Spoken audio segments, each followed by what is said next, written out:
Pandemonium as 5,000 residents flee Rivers community over killings of soldiers.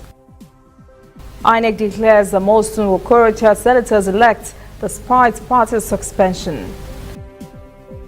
In international news, U.S. merges Jerusalem Consulate with Embassy, offends Palestinians.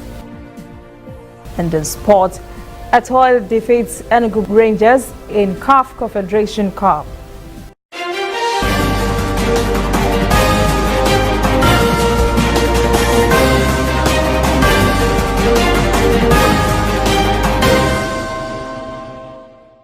This is ANN News. I am Olajumoke Olatunji. There was confusion over the weekend in Abonima town and neighboring communities in Akokotori local government area of Rivers State as more than 5,000 residents left the area following the killing of 2 soldiers by gunmen. Reports say soldiers have locked down the area, especially the Abonima waterways, over the incident, and restricted movement by boats in the entire local government area. Residents were said to have trekked from the community to neighboring towns with fears there might be crisis. During the presidential National Assembly elections, suspected hooligans were alleged to have shot down a lieutenant, leading to the killings of more than 10 persons by security agents. Some protesters are pleading the soldiers should not be deployed in the area for Saturday's governorship and state houses of assembly elections. In a counter-demonstration, a group of women insisted on military presence in the area during elections to moderate activities of bandits. The Independent National Electoral Commission has confirmed that the suspension of governors Ibikule Amosun of Ogun State and Rochas Okorocha of Imo State by the All Progressives Congress would not negate their fresh status as senators-elect. INEC says the party's disciplinary action against the governors was an internal affair. INEC's National Commissioner and Chairman of Voter Education and Publicity, Festus Okoye, says only the Election Petition Tribunal could restrain it from issuing a certificate of return to anybody it declared as winner of an electoral contest under the Electoral Act of 2010. INEC made these clarifications yesterday in Abuja while responding to inquiries from reporters over the suspension and possible expulsion of the governors by their party. President Muhammadu Buhari has promised to appoint more women and youth for appointments in his next administration. Buhari acknowledged a significant role played by women and youth during towards his re-election.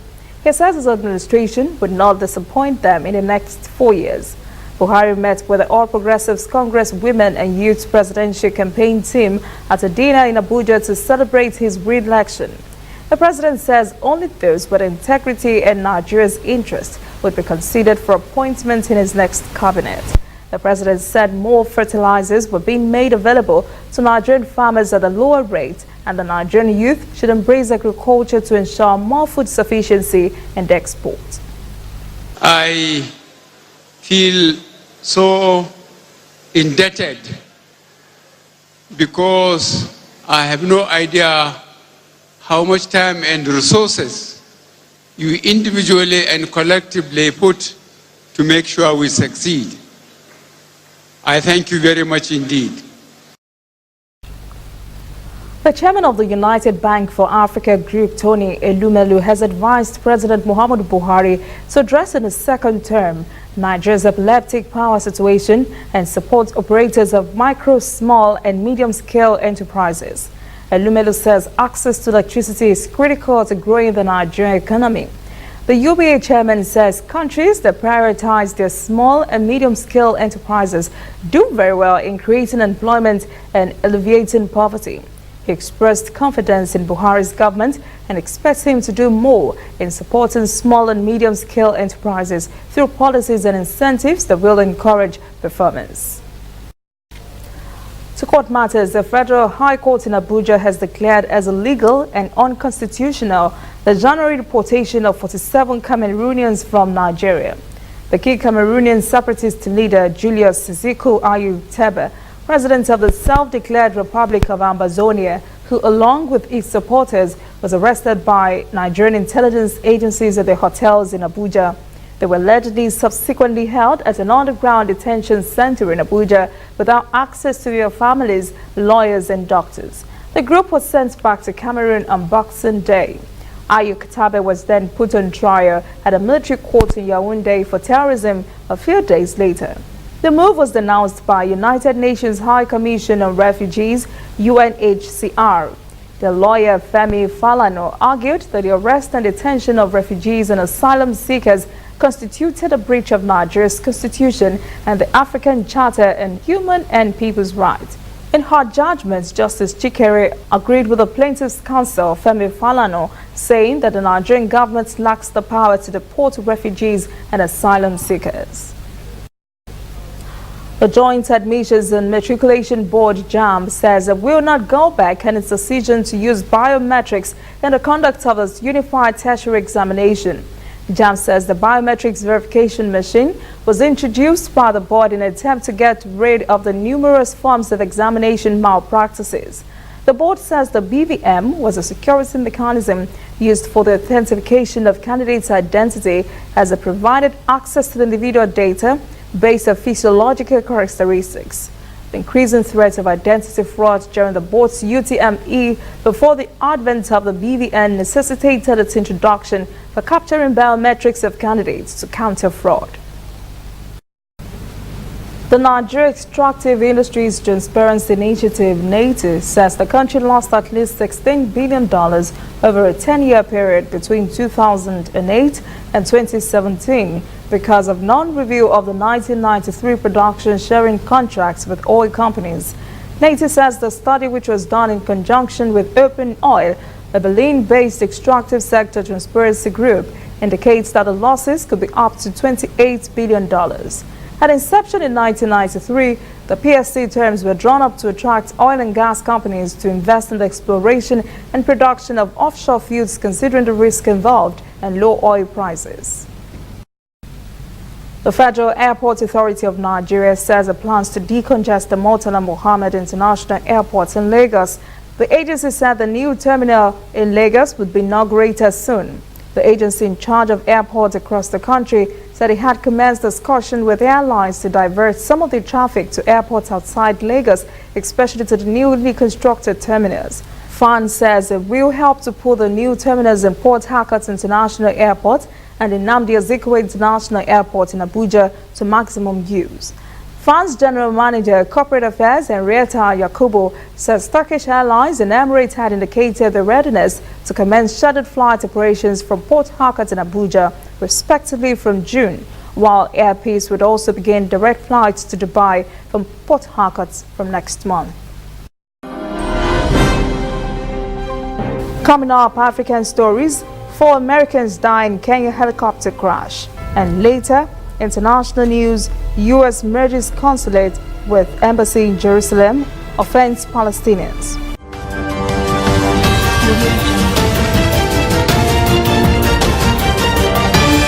You are watching ANN. This used to be me.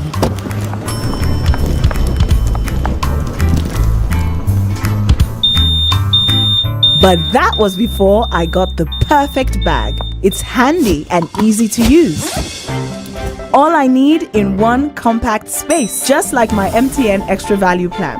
I used to get one plan for my calls and then try to remember which data plan worked for me. Roaming was a totally different ballgame. Not anymore. I've got the MTN Extra Value all-in-one plan. If you're a data buff like me, you get extra data with some talk time. And if you like to make calls, you get extra talk time with some data. And when I'm abroad, I automatically browse, chat, and call right on the same plan. MTN Extra Value was made just for me.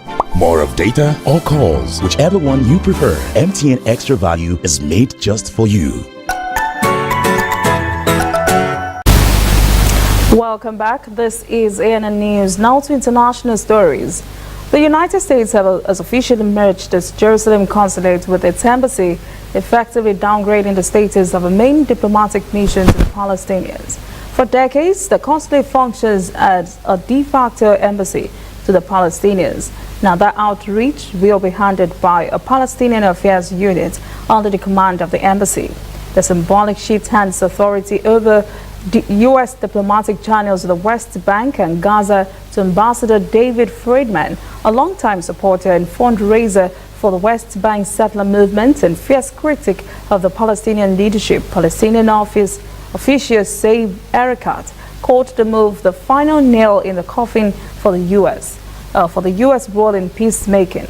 The downgrade is just the latest in a string of divisive decisions by the Trump administration that have backed Israel and alienated the Palestinians who say they have lost faith in the U.S. administration's role as a neutral broker in the peace process. At least 23 persons, some of them children, have died after a tornado swept through the state of Alabama in the United States on Sunday. Authorities say the death toll is expected to rise as rescuers search through the rubble of destroyed homes in Lee County. Emergency workers faced a grim night of pulling the dead and injured from the wreckage of homes and businesses in the county that includes Alabama's largest city of Auburn. Storms, including at least one apparent tornado, uprooted trees and destroyed homes in neighboring states of Georgia, initially knocking out power to 21,000 customers. Alabama Governor Kay Ivey has warned residents that more severe weather might be on the way. A state of emergency issued in late February to deal with flooding has been extended as a result of Sunday's tornado. Meng Wanzhou, an executive of Chinese tech giant Huawei, is suing the Canadian government along with its border agency and the National Police Force. She claims the detained searched and interrogated her before telling her she was under arrest.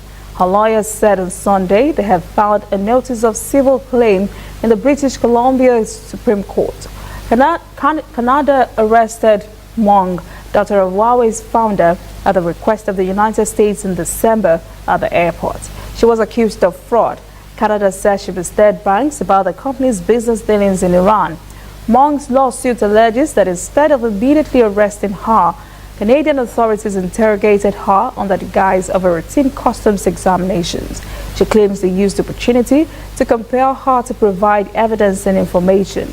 Meng is out on bail and is living in Vancouver, awaiting extradition proceedings. Cubans have overwhelmingly approved a new constitution that affirms irrevocable socialism. 87% of voters ratified the document, but in an unprecedented display of ballot box dissent, and more than 700,000 Cubans voted against it. Millions of Cubans went to the polls with a majority voting to adopt a new constitution in a national referendum that would push forward social and economic changes. Alina Balseiro, head of the National Electoral Commission, announced the official results during a news conference on Monday.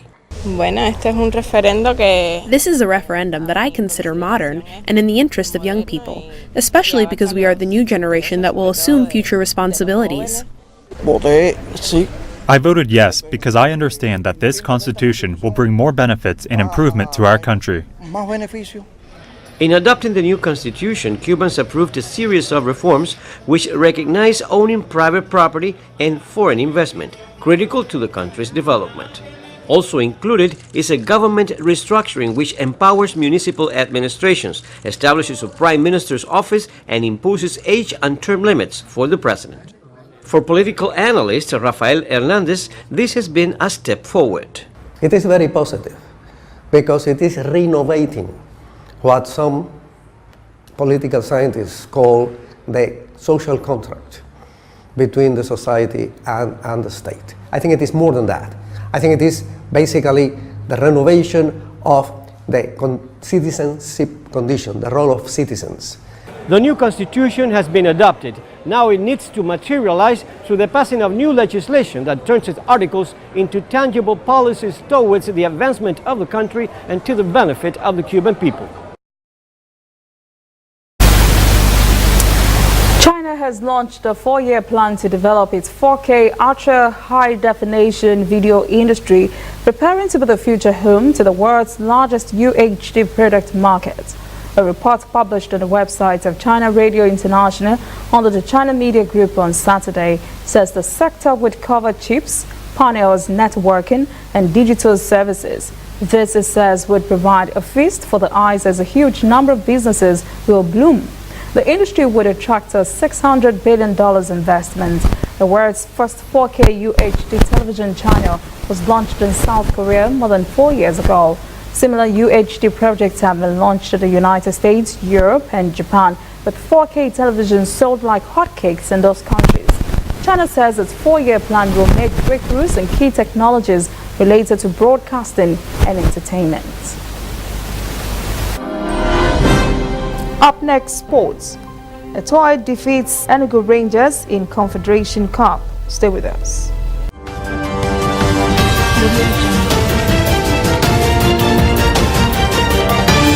You are watching ANN. Hey, big head. I am sorry. Where are you? I'm at the bus stop. Okay, dinner is ready and mommy wants you to come home. Okay, I'm coming as soon as I get the bus.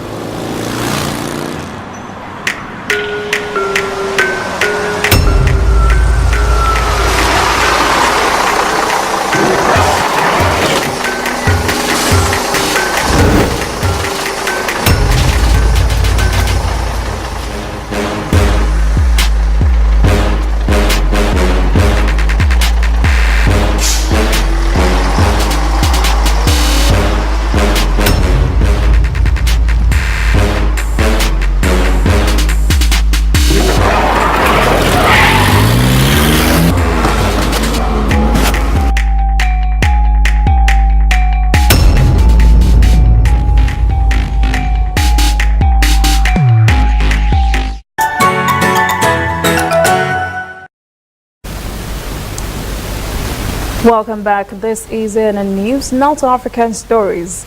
Kenya police reports a helicopter crash has killed 5 persons, including 4 Americans and their Kenyan pilot, at a national park in remote Lake Turkana Island. The police say the aircraft came down in Central Island National Park late Sunday, killing all on board. The cause of the crash has not been determined, and the accident comes nearly a month after 5 persons were killed in a plane crash in the west of the country. Health Ministry in the Democratic Republic of the Congo says an Ebola treatment center at the epicenter of the current outbreak has resumed operations after it was closed in response to an attack last week. Doctors Without Borders (MSF) has suspended medical activities at the facility in Butembo City after 2 centers were set on fire by unknown assailants within a few days. MSF has not said when it might resume medical activities in the area. Aid workers have faced mistrust in some areas as they work to contain the Ebola outbreak that has become the worst in Congo's history. Congolese Health Ministry said in a statement the Butembo Treatment Center reopened on Saturday and will be managed in collaboration with the World Health Organization and UNICEF.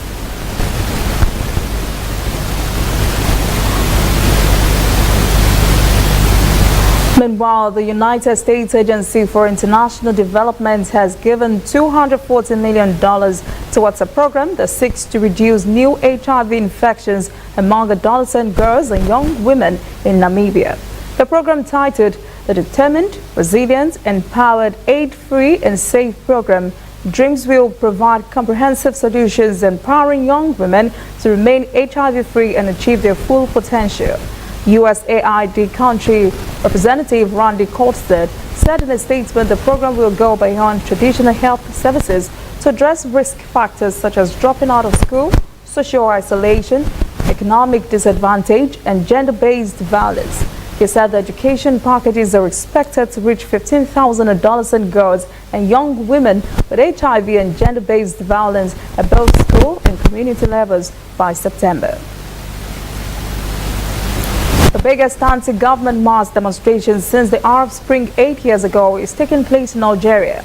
Tens of thousands of citizens across the country are calling on President Abdelaziz Bouteflika to leave office. Large-scale demonstrations began a week ago against plans for 82-year-old President Bouteflika to seek a 5th term in next month's election. His re-election bid has struck resentment among Algerians who believe he's not fit to lead. And witnesses say one person had died in a protest when fights broke out between police and protesters near the presidential palace in the capital, Algiers. Several protesters and policemen are reported to have been wounded during the clashes. At least 45 persons have been detained. There's a similar issue in the Sudan where main opposition party leader Sadiq al-Mahdi has called on President Omar al-Bashir to step down. He also wants al-Bashir to sit with the opposition to work out details of a transitional process to end the nation's crisis. Protests in the Sudan have taken place nearly every day since December, and they were initially over high bread prices, but later developed into the most sustained challenge Bashir has faced. Bashir sacked 18 governors and replaced them with military and security officials last week. The opposition has called on Bashir to release all political prisoners and a nationwide state of emergency and torture. Egyptian authorities have released the photojournalist Mahmoud Abu Zaid after spending more than 5 years in jail. Also known as Shakan, Zaid was jailed after covering a 2013 sit-in that ended with his security forces killing hundreds of protesters. Zaid's case has been highlighted by the UN Cultural Agency UNESCO and human rights groups. His bail condition stipulates he must still spend his nights for the next 5 years at a police station. He said he will challenge the penalty. When we return, international news. Palestinians lose confidence in U.S. peacemaking role as embassy. Consulate merge in Jerusalem. And later, sport. Etoy defeats Enugu Rangers in Confederation Cup.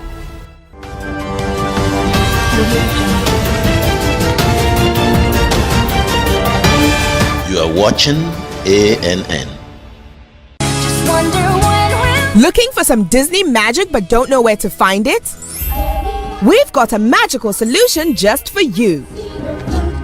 Simply go to disneynigeria.mobi and get an exciting selection of games, short videos, wallpapers, shareables, and more.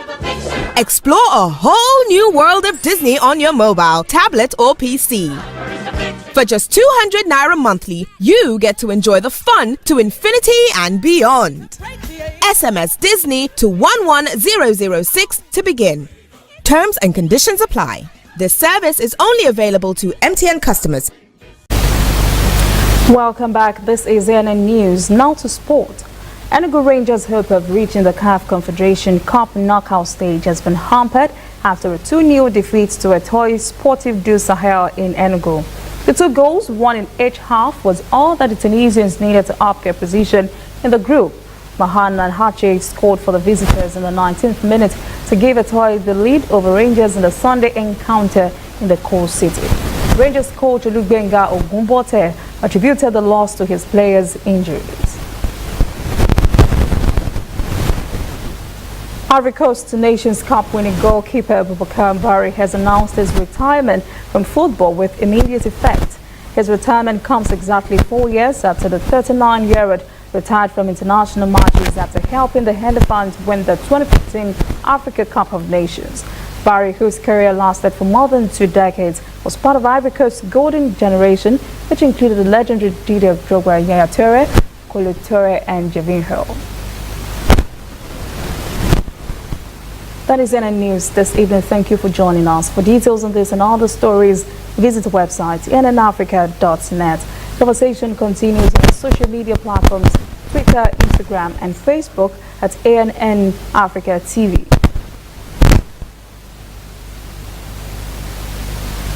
I am Olajumoke Olatunji. Have a pleasant evening.